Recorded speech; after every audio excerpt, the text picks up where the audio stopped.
Iván, ¿me escuchas? Sí, sí, te escucho perfectamente. Vale, vale. ¿Cuándo entramos? Ya estamos en directo, ya estamos en directo. Vale, vale, vale. De acuerdo. Bueno, primero agradecerte que estés aquí, que hayas aceptado la invitación, ¿no? Yo como siempre he dicho y bueno, y lo publiqué en mi primer libro, tú eres una de esas personas que a mí me inspiró para ser entrenador, ¿no? Porque dabas un mensaje distinto a lo que uno siempre estaba acostumbrado a escuchar, ¿no? Dentro del fútbol, de que esto es, esos tópicos, ¿no? De que hay que luchar, de que hay que sudar sangre, que están muy bien, pero que en verdad en cuanto a contenido tienen muy poco, ¿no? Y gente como tú, pues a mí me transmitían otras cosas, ¿no? De que esto consistía tenía más sentido del que tiene y por eso yo siempre he mostrado la admiración que te tengo como profesional y luego como persona que siempre estás pues, dispuesto a cada vez que te he llamado, ¿no? El prólogo de mi primer libro para mí fue Ujú. un honor, ¿no? El que tú pudieras participar. ¿Qué tal el viaje? Porque acabas de regresar Bien, sí, de Bolivia, ¿no? llegué ayer al mediodía. Bien, tranquilo, la verdad es que tranquilo. Ya allí la verdad es que se estaba complicando en Santa Cruz, en Bolivia, las cosas, porque es donde más contagios hay, ¿no? Uh Hay -huh. más de la mitad de todo Bolivia allí. Y allí, claro, los hospitales estaban ya colapsados y no sé lo que va a pasar. Yo creo que han intentado regularlo porque allí llevábamos más en cuarentena que aquí en España. Llevábamos ya 2 meses y medio y han prorrogado otros 15 días. O sea, se van a llegar a los 3 meses y Sí. no han conseguido nada prácticamente porque la gente está siendo bastante irresponsable y se piensan que es una broma y ha ido Mm. de poco que había, ha ido creciendo y va creciendo y esta última semana ya había bastantes, cada día ya había bastantes contagiados.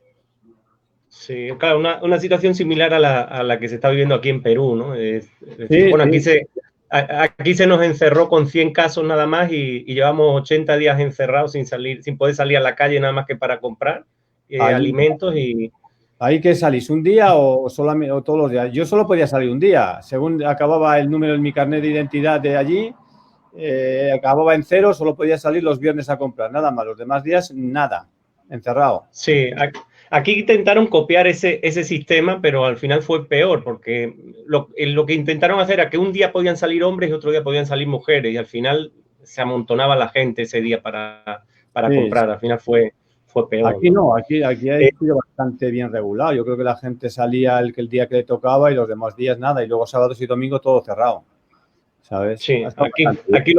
aquí los domingos no se puede salir, y entre semanas hasta las 6 de la tarde, ahora lo han puesto hasta las 9 de la noche, pero bueno, Mm. hay que aguantar un poquito más.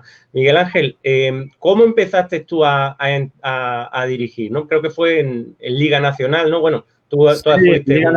Liga Nacional Juvenil. Liga Nacional Juvenil, un equipito de Burgos, de un barrio de Burgos, del San Esteban, que el presidente pues me conocía de mi época cuando jugaba y como yo estaba allí en Burgos, había llegado de Córdoba, me había sacado el título de carnet, no sé quién le dijo que quería entrenar y bueno, pues empecé ahí en ese juvenil. La verdad que muy bien, muy bonito, hicimos muy buena campaña.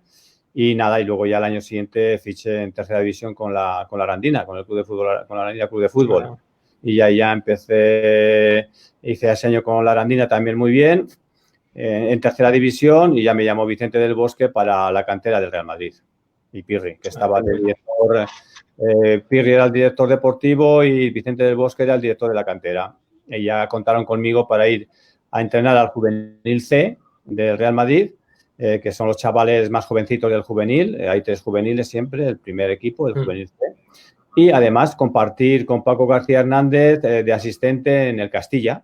Y compartía las dos cosas, un poco, pues, quizás son las cosas, ¿no? Para justificar un salario, ¿no? Y estaba todo el día ocupado ahí en el Real Madrid, pero encantado de mis comienzos allí y además es que ha sido la base de todo, ¿no? Yo siempre digo que en el Madrid fui de jugador, he estado casi 16 años entre unas cosas y otras y yo creo que ha sido mi casa donde he aprendido a ser y he aprendido a saber estar, que es lo más importante para una persona. Así es, claro, un club tan grande, ¿no? En el que has sido jugador, has sido entrenador, has sido secretario técnico, ¿no? También fuiste Sí, sí, sí. durante una época, ¿no? Sí, jefe de scouting internacional, secretario técnico entrenador del Real Madrid Castilla durante 3 temporadas y bueno, muy bien, la verdad es que muy bien, encantado. No, y de tu época de jugador, ¿no? Que yo recuerde, el Burgos, el Valladolid, evidentemente el Real Madrid, ¿no? El Córdoba, ¿qué entrenador a ti te marcó? ¿O durante tu etapa de futbolista o luego cuando empezaste a ser entrenador decía, oye, mira, aquello que este entrenador me decía y que a lo mejor no le prestaba mucha atención, ahora me doy cuenta que a lo mejor le tenía que haber atendido más, ¿no? Yo siempre he dicho que me marcó un entrenador con el que no lo pasé bien en el Real Madrid, que es Bujarin Boscodo. Bueno, aunque le agradezco que él fuera el que intermediaria, porque él es el que quería ficharme para el Real Madrid, aunque después, pues quizás no me utilizó mucho, ¿no? Pero bueno, siempre estaré agradecido porque yo creo que fue una escuela de aprendizaje para todos nosotros. Yo creo que para Vicente del Bosque, para Mariano García Remón, para Paco García Hernández, para Juanito, el desaparecido Juanito. Yo creo que aprendimos todos un poco una nueva metodología que él nos introdujo aquí en España, que es introducir el balón como principal protagonista de los entrenamientos, ¿no? Eran entrenamientos amenos, divertidos. Pasamos de la rutina de que sabíamos todos los días lo que íbamos a hacer a pasar con Bujarin Boscot que no sabíamos cada día lo que íbamos a hacer, pero siempre con el balón como protagonista. Y ese fútbol, esos juegos en espacios reducidos, bueno, pues era la novedad en aquella época. Te hablo de los años 79, 80, 81, 82, 83, que es cuando yo estuve en el Real Madrid. Y yo creo que fue un poco la base de lo que luego ha sido los principios que yo he utilizado para mi método de trabajo también.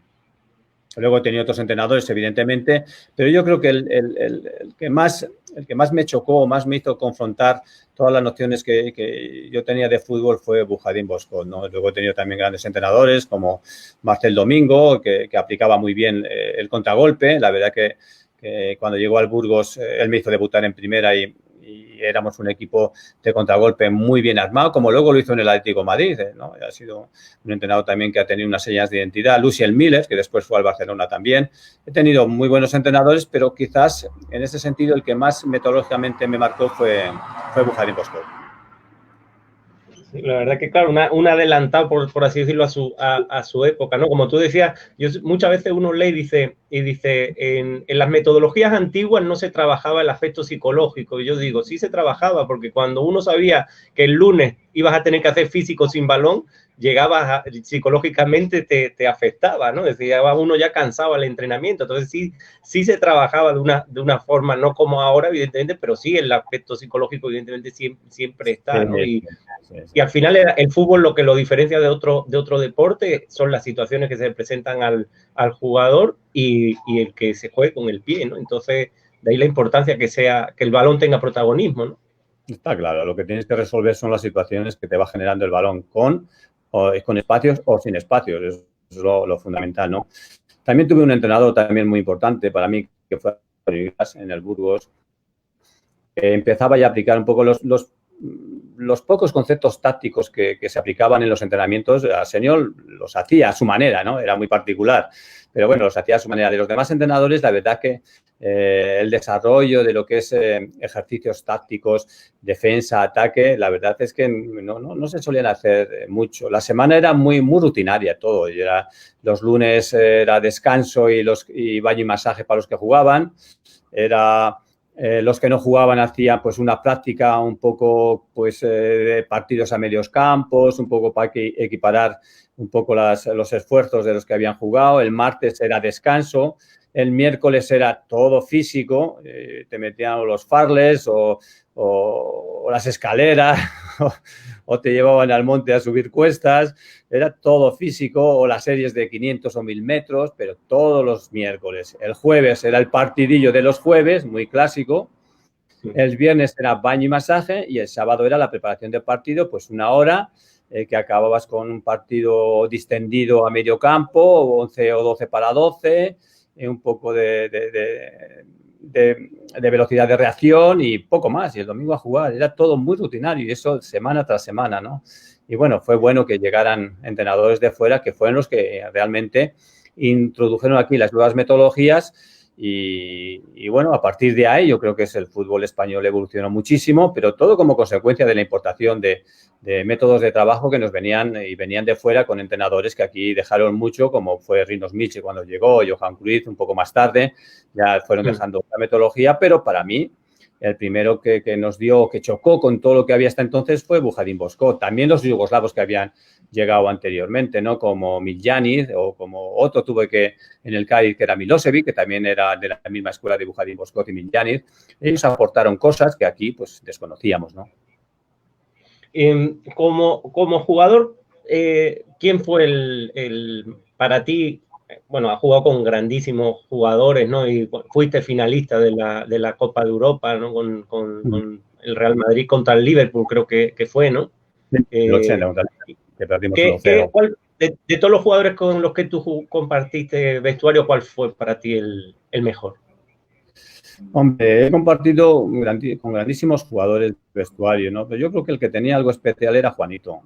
Y con Juanito coincidí 3 años en el Burgos y 4 en el Real Madrid. Está mucho tiempo con él y teníamos un feeling especial, ¿no? Yo creo que era bastante diferente. Luego, hombre, he tenido grandísimos compañeros, empezando por Pirri, que era mi primera etapa en el Madrid y él, bueno, pues estaba acabando, pero la personalidad y el carácter que tenían él y Goyo Benito, desaparecido hace poco, o Camacho, o la calidad de Vicente del Bosque, el remate de Santillana, el trabajo constante y resistente de Uli Stilke.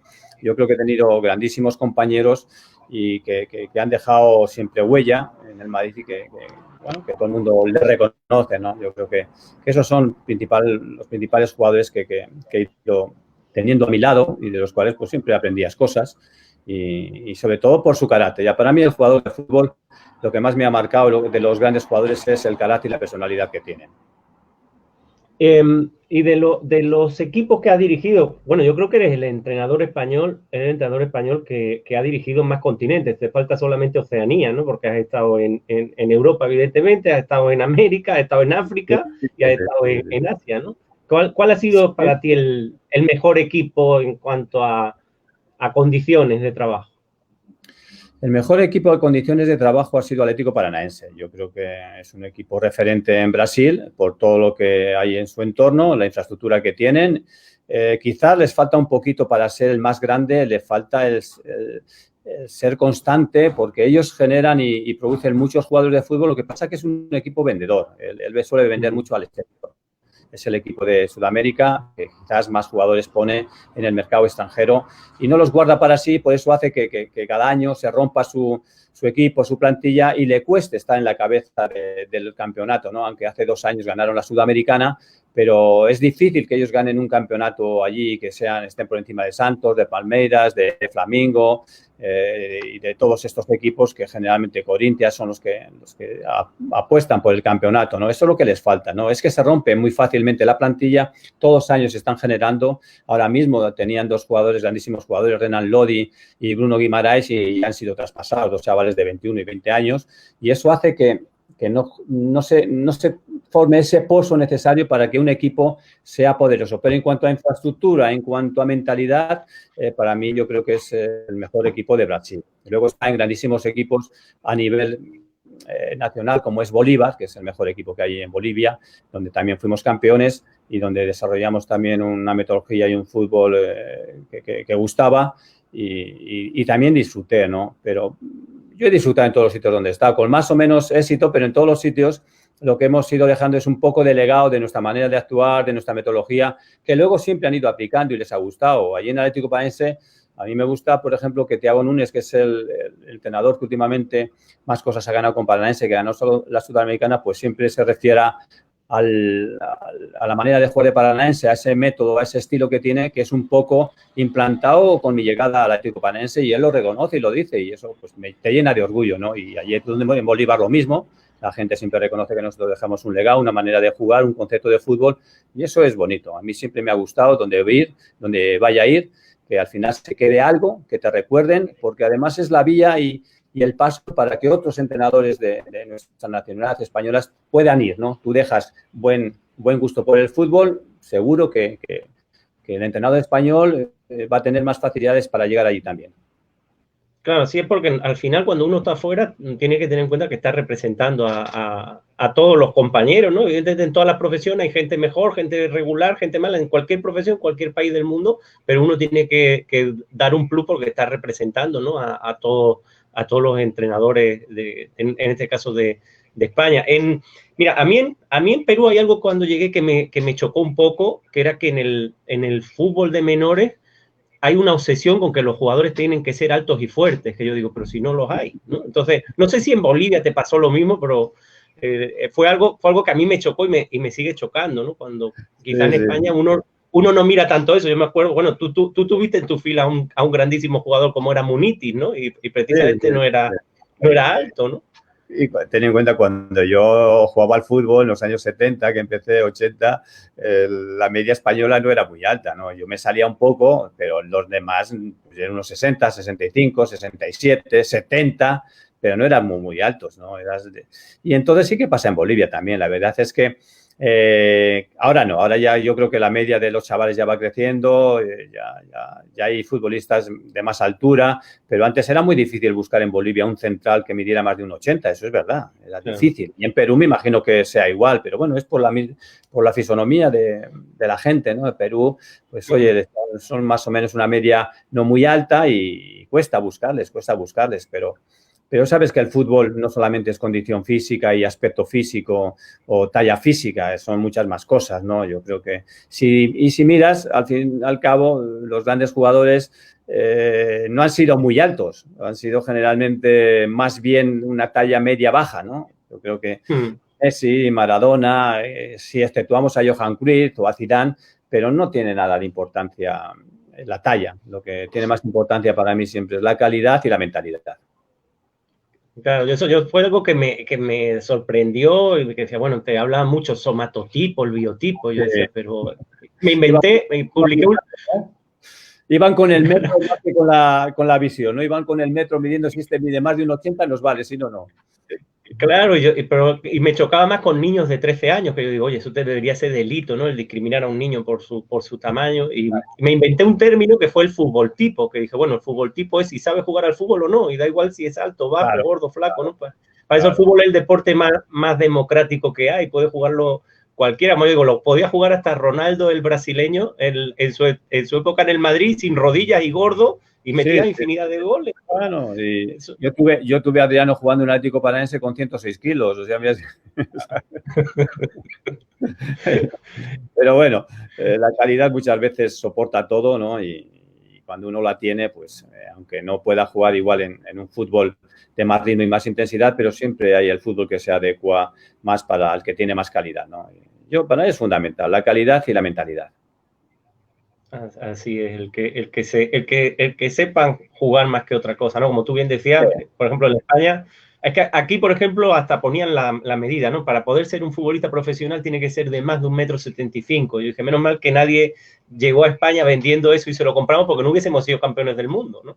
No hemos sido una selección de mucha altura. Yo creo que la gente antes se miraba mucho los defensas centrales altos y fornidos y fuertes. Ahora no, ahora se mira todo. Se mira que vaya bien por arriba. Pues hay jugadores con unos 75 que van muy bien por arriba y los tienes en 1000 ejemplos, ¿no? Y otros que son altísimos y van fatal. No tiene nada que ver. Yo creo que el fútbol es con tantas connotaciones que lo único que hace falta es que tú sepas jugar al fútbol, seas jugador de fútbol, que tengas calidad y que tengas una buena mentalidad, ¿sabes? Con la mentalidad y la calidad tú llegas a todas partes. Si no tienes eso, es difícil. Y te iba a preguntar, porque muchas veces se habla de la Masía y de la cantera del Barcelona. Yo muchas veces digo que hay muchos clubes en España que están trabajando muy bien en menores. Por ejemplo, hace muchos años el Villarreal, ¿no? Trabaja muy bien su cantera. El Sevilla, el Betis, ¿no? Valencia. Pero, por ejemplo, al final, que es algo que muchas veces la gente no lo sabe, al final en fútbol profesional terminan llegando más jugadores, por ejemplo, formados en el Madrid que formados en el Barcelona. Porque quizás se les enseña para distintos estilos de juego, ¿no?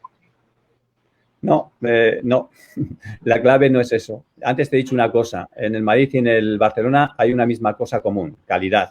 pero hay una Sí. mentalidad diferente. Al jugador del Madrid le distingue la mentalidad del Barcelona. El jugador del Madrid es mentalidad ganadora.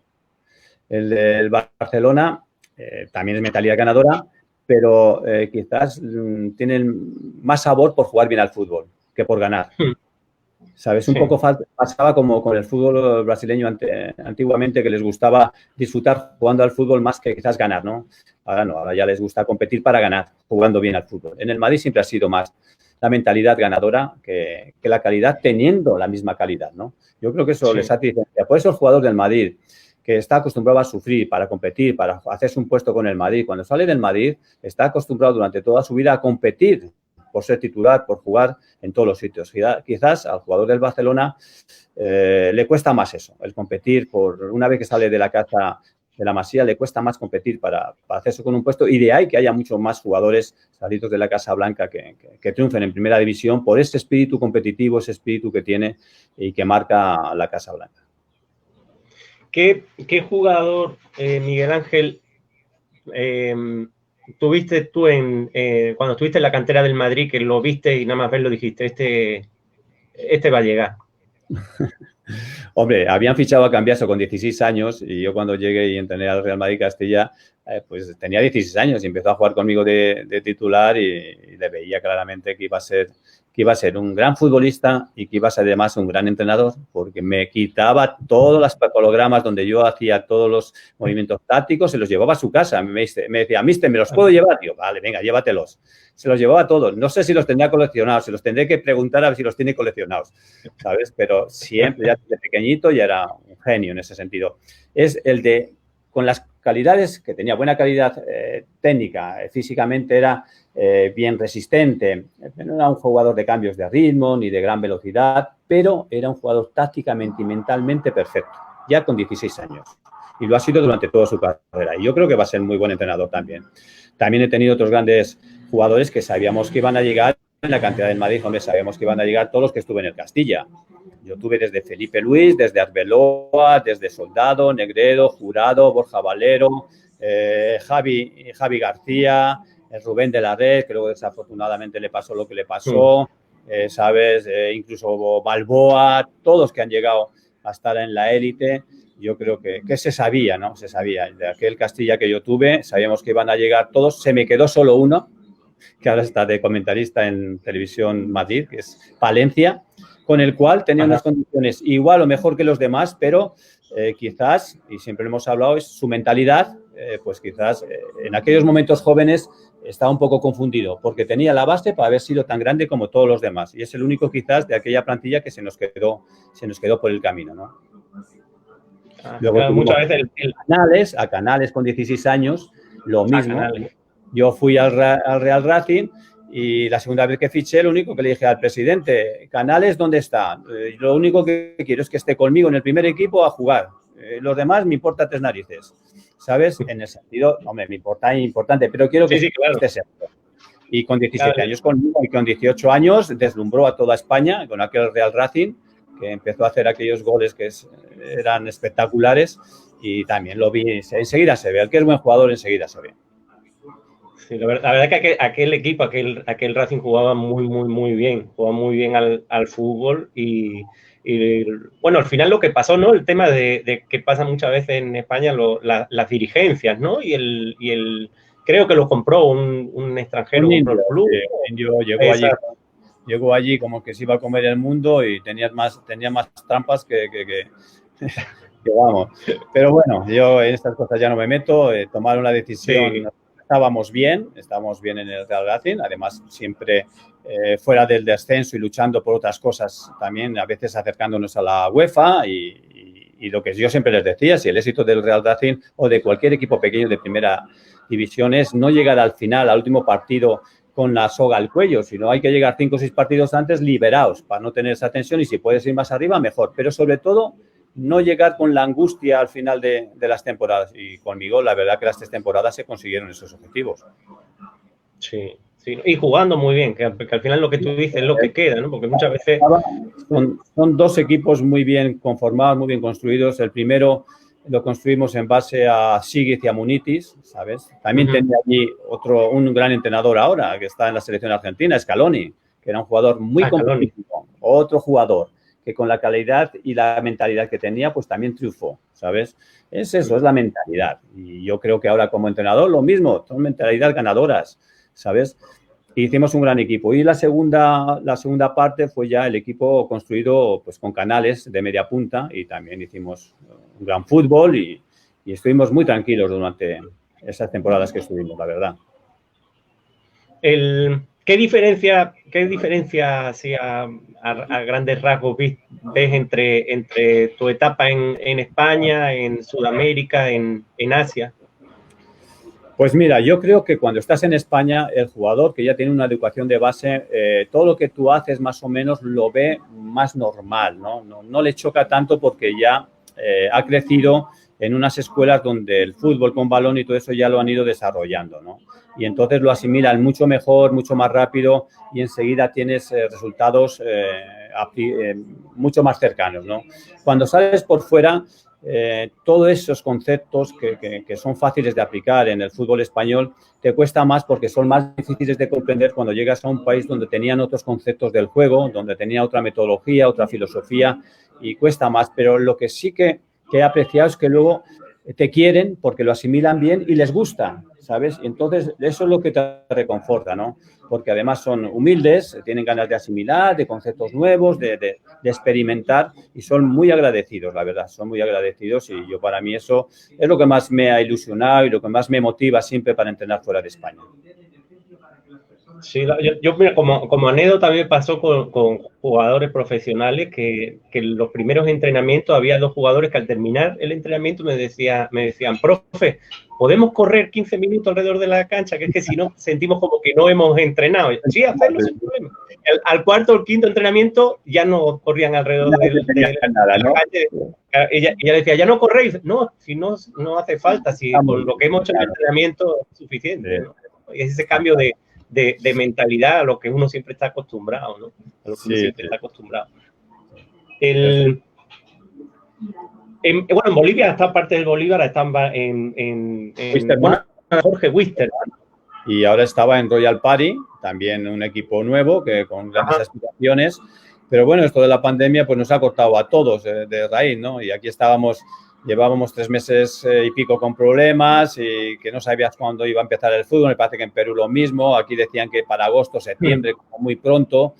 Y bueno, la situación, yo estaba solo y la situación, claro, no es lo mismo que si estás con la familia. Pues hablé con el club, les presenté lo que me pasaba y bueno, llegamos a un acuerdo y llegué ayer aquí a España, la verdad. El acuerdo amistoso, no hay ningún problema y no sé lo que pasará allí en Bolivia. Está difícil la situación, pero mucho mejor llegar a un buen acuerdo que estar allí discutiendo todo el día, que si tú sabes que empiezan a decir, bueno, pues el mes de abril que no se ha entrenado os pagamos el 25%, el mes de mayo otro tanto, el mes de junio pues no sabemos porque no sabemos si va a... Mira, mejor llegar a un acuerdo. Cuando se acabe esto, si queréis me llamáis y si no, pues oye, tan amigos. Y nada, aquí estamos en España. Al final es la mejor opción, ¿no? Al final es la mejor opción, estar con la familia y había la opción de una moratoria de 3 meses, venga, mientras no juegues no cobras, digo, para eso cada uno nos dedicamos y luego si queremos volver, volvemos y si no queremos, no volvemos, ¿sabes? Claro, exactamente. Y en Asia, como, bueno, en la India, ¿cómo viste el fútbol, no? Porque parece algo así un poco folclórico, ¿no? Parece lo que se ve desde fuera, ¿no? La verdad es que los protocolos son todos de Champions, ¿sabes? Y lo ves desde fuera y tú ves un partido de Champions con las cheerleader y toda la parafernalia, la música, los cohetes, todo lo que echan, ¿no? De lucimiento, luces y todo es igual. O sea, lo que pasa que luego, pues evidentemente el fútbol en sí, dentro del terreno de juego, es un fútbol todavía por explotar y por crecer mucho, porque todavía están muy primarios, ¿no?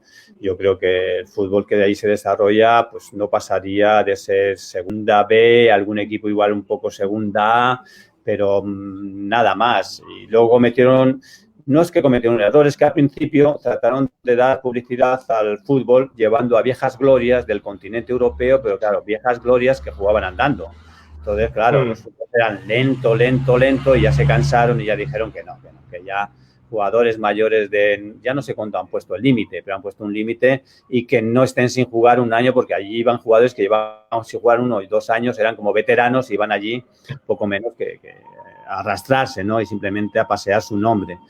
Y eso se dieron cuenta y ahora están tratando un poco de promocionar la gente joven, que sí que hay. Yo tenía, por ejemplo, en Delhi chicos jóvenes que ya tienen otra mentalidad de fútbol diferente, ya tienen sus ídolos, el Messi, en Cristiano, ya les gusta ir al gimnasio y ya les gusta a ellos cuidarse, y eso es bueno para el fútbol, porque allí en la India, por ejemplo, el cricket es el deporte nacional. Entonces, es una competencia que va a tener el fútbol muy grande, pero que poco a poco le va a comer terreno, sobre todo porque los chavales jóvenes en los parques ya no solo juegan al cricket, sino que juegan al fútbol, y eso es la base del crecimiento del fútbol, ¿no? Eso se ve y se nota, y allí en la India pues está sucediendo eso.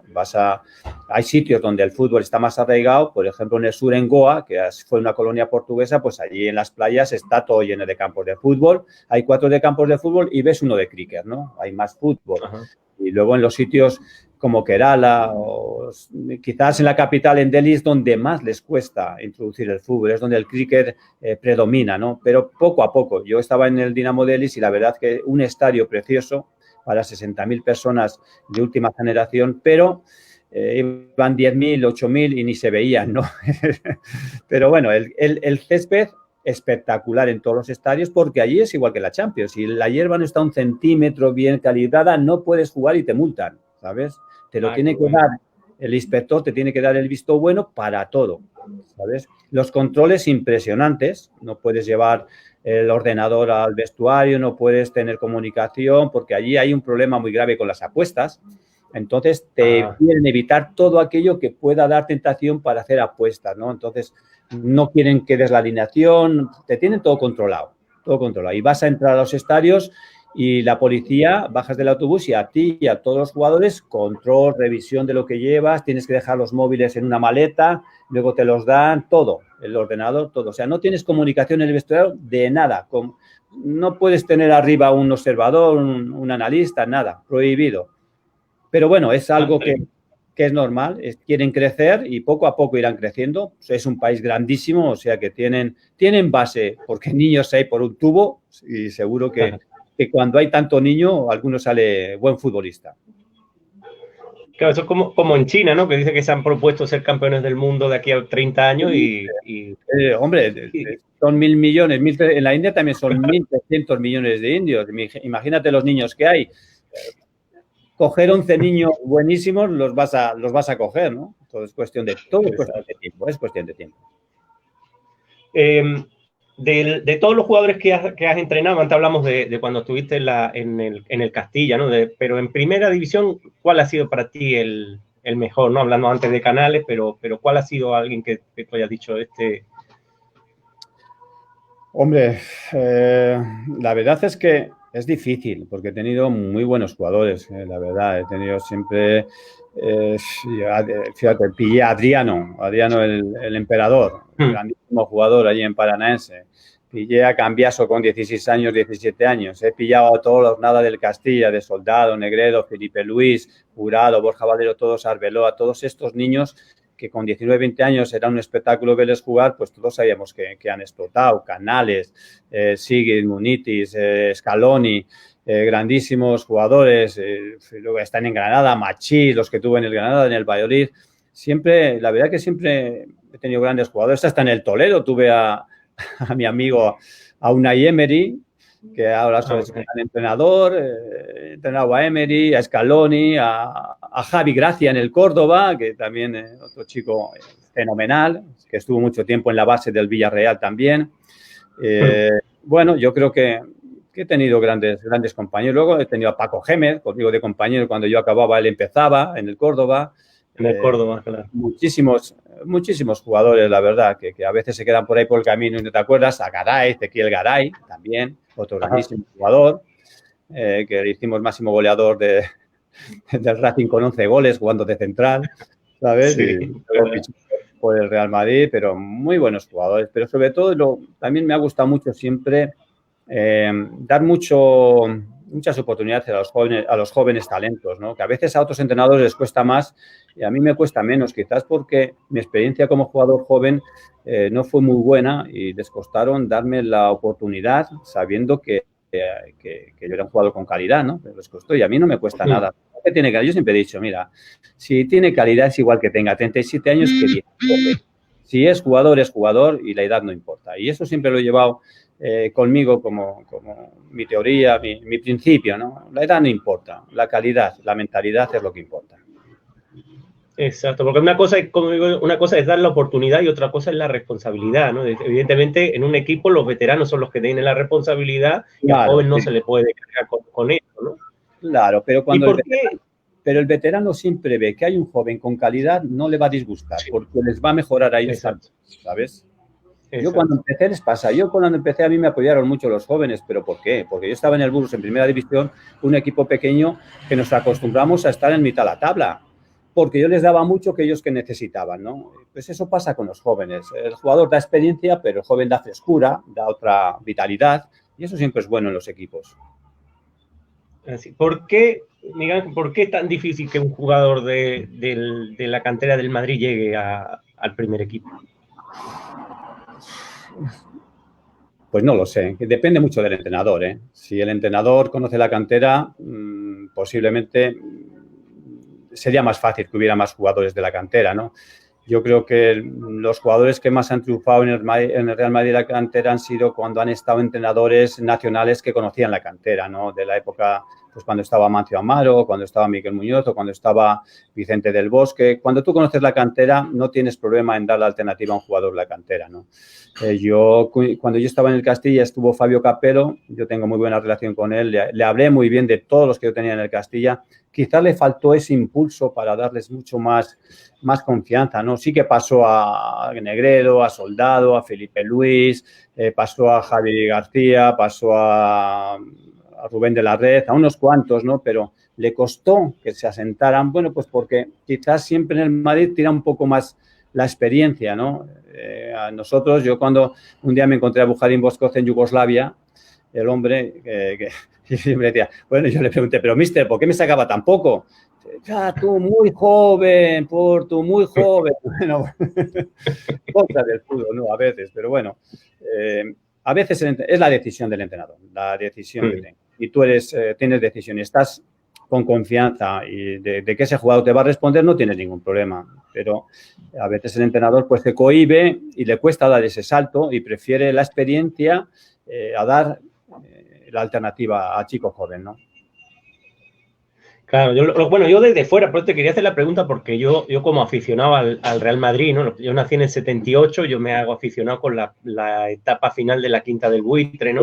Michel, por ejemplo, era mi ídolo de niño. Conforme me fui haciendo entrenador, la verdad que he perdido, y es una de las cosas que entre comillas, me entristecen de la parte del entrenador, que he perdido esa parte del aficionado. Es decir, yo perdí al Madrid y no dormía esa noche, ¿no? Yo me acuerdo cuando ganaron la Copa de Europa contra la Juventus, yo lloré. O sea, ese día yo lloré. Ahora ya no lo veo así, ya lo veo más como un entrenador, lo analizo, si veo que el Barcelona juega bien, lo reconozco y me gusta y lo hablo, pero siempre he tenido la impresión como que el público del Madrid es más exigente que, por ejemplo, que el del Barcelona, y si un joven debuta y falla un pase, como que hay un silencio ahí, ¿no? Sepulcral, y el del Barcelona, sin embargo, le aplaude, ¿no? Es otra filosofía, ¿no? En el Barcelona se acostumbraron a que la cantera, la Masía abastezca al primer equipo y se acostumbraron a esa idea. Y entonces al chaval joven que sale quizás le perdonan muchas más cosas que lo que se perdona en el Madrid, ¿no? Y yo creo que eso también ha decantado más a que en el Madrid sea más gente fichajes que de cantera. Pero yo también creo que la jornada del Buitre, estaba entrenador, ¿quién les dio la alternativa? Amancio Amaro, Alfredo Di Stéfano. ¿Sabes? O son gente que conocían la cantera. Es así, ¿no? Luego Vicente del Bosque, cuando salieron los jóvenes también en esa etapa, pues también fueron con Vicente del Bosque. Yo creo que es conocer la cantera. Cuando viene un entrenador de fuera, generalmente se va a guiar por la experiencia y los grandes jugadores, ¿no? Aquello de Zidanes y de Pavones. Pues fue lo último que se intentó que se hiciera mezclando lo que es los grandes jugadores con los jugadores de la cantera. Pero yo creo que es la filosofía del Barça la que ha hecho que salgan más jugadores de allí, que se les aguante más sus errores, que se les perdone más su llegada y su puesta a punto que en el Madrid. En el Madrid, si al principio no cuajas, la gente ya te mira de distinta manera y ya cuesta, ¿no? Ya cuesta. Claro, por ejemplo, yo me acuerdo ahora mismo hablando de esto del caso de Guti, ¿no? Guti se estaba para retirar y parecía que estaba debutando porque ese amor y odio, ¿no? Con la afición. Tenía un partido regular y se le echaban encima, ¿no? Luego tenía uno bueno y lo ensalzaban, ¿no? Entonces, eso muchas veces al entrenador le entraban las dudas y, oye, ¿lo pongo o no lo pongo, no? No, el entrenador nunca tenía dudas de que Guti era un grandísimo jugador. Yo creo que ha sido el eterno joven. Guti ha sido el eterno joven. Parece que siempre estaba debutando con el primer equipo, ¿no? Porque parece que siempre se estaba analizando, ¿no? Como el recién llegado. Pero bueno, ha sido un grandísimo jugador y se ha tirado unos cuantos años. Ya han sido 10 o 12 años, que no es fácil. No es fácil estar en Madrid tantos años, ¿no? Por su calidad. Pero es así, es así. No es fácil en el Madrid, siendo un chico de la cantera, triunfar. Cuesta muchísimo porque es otra filosofía, como te he dicho antes, a la filosofía del Barça. Aunque últimamente el Barça está perdiendo un poco esa filosofía que tenía y yo creo que se está, como diría yo, desnaturalizando con aquellos principios que tenía, ¿no? Y ahora generalmente ya miran más fuera que dentro también. Claro, porque yo también muchas veces considero que si, por ejemplo, tú tienes 10 años en el primer equipo a Xavi, cada año hay un jugador de esa posición que tiene que terminar saliendo, ¿no? Y que muchos terminan en segunda B o yéndose a otro sitio, porque teniendo un Puyol, un Xavi, hay muchos chicos que terminan yéndose, ¿no? Sí, bueno, la generación, no sé si te acuerdas, de Celades, de Xavi, de todos aquellos que empezaron a salir en esa misma posición, luego Busquets, eran todos unos centrocampistas casi paridos con una misma formación y una misma manera de ver el fútbol, ¿no? Guardiola también, parecía que eran todos, que eran clones unos de otros, ¿no? En ese sentido. Yo creo que se ha acabado en el Barça, ¿no? No salen ahora tantos clones de esa manera, de ese concepto de fútbol, porque no sé por qué, pero han debido... Yo siempre he dicho, cuando me preguntan, que yo creo que el Barça también se ha desnaturalizado un tanto y mira ya más para afuera que para adentro y le está pasando factura, ¿no? Porque antes sí que trabajaban esos chicos en esas posiciones determinadas y los sacaban cada año o cada 5 años salía uno parecido. Sí. Y bueno, sabemos, hay mucho, esta otra pregunta que te quería hacer ya para ir terminando. Hay muchos jugadores formados en grandes canteras de España que por motivos muchas veces quizás de lo que decía antes, de que no le dan la oportunidad, terminan a lo mejor en segunda B y tienen calidad para más, ¿no? Tú por ejemplo, tú alguno te llevaste para Bolivia y allí dieron un nivel magnífico. Mira, cuando un jugador tiene genética y ya está en un equipo grande en su cantera, sigue teniendo la genética, ¿sabes? Sigue teniendo. ¿Qué le puede pasar? Es lo que hablábamos antes. Tú tienes la calidad, pero hay un factor que tienes que tener. Carácter y mentalidad. Para superarte, para que tu autoestima no se baje nunca. Un jugador siempre tiene que tener su autoestima, porque el entrenador te va a dar su estima, pero si tú no le demuestras tu autoestima, al entrenador se le va a caer la estima que tiene sobre ti. Entonces, el jugador, generalmente que está educado en una gran cantera, va a tener esa genética. Y si no ha llegado más arriba es porque le ha fallado esa mentalidad. Esa mentalidad es cuando tú le conoces, es la que se la tienes que hacer recuperar. Y por eso hay muchos jugadores recuperables, porque tienen lo principal, la genética y la calidad. Y por eso salen muchos jugadores que tú conoces, y yo por mi manera de ser les entiendo, y conmigo han jugado muy bien. Aquí el jugador que tiene calidad y le ha faltado esa mentalidad, conmigo ha jugado muy bien, porque le haces crecer en aquello que le hace falta, que es la autoestima. Exacto, exacto. Bueno, Miguel Ángel, vamos ya terminando. Te agradezco mucho que hayas aceptado este uno contra uno. No nos vemos desde hace 2 años en aquel congreso de la UEFA. Espero que nos podamos ver pronto y un abrazo enorme.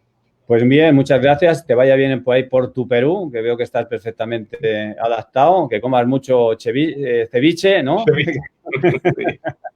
Que aquí en Bolivia todo el pescado y todo lo que comíamos viene de Perú, ¿sabes? Y está bueno, está bueno. Así que muchas gracias, un abrazo muy fuerte y que sigas triunfando. Un fuerte abrazo, hasta luego. Hasta luego.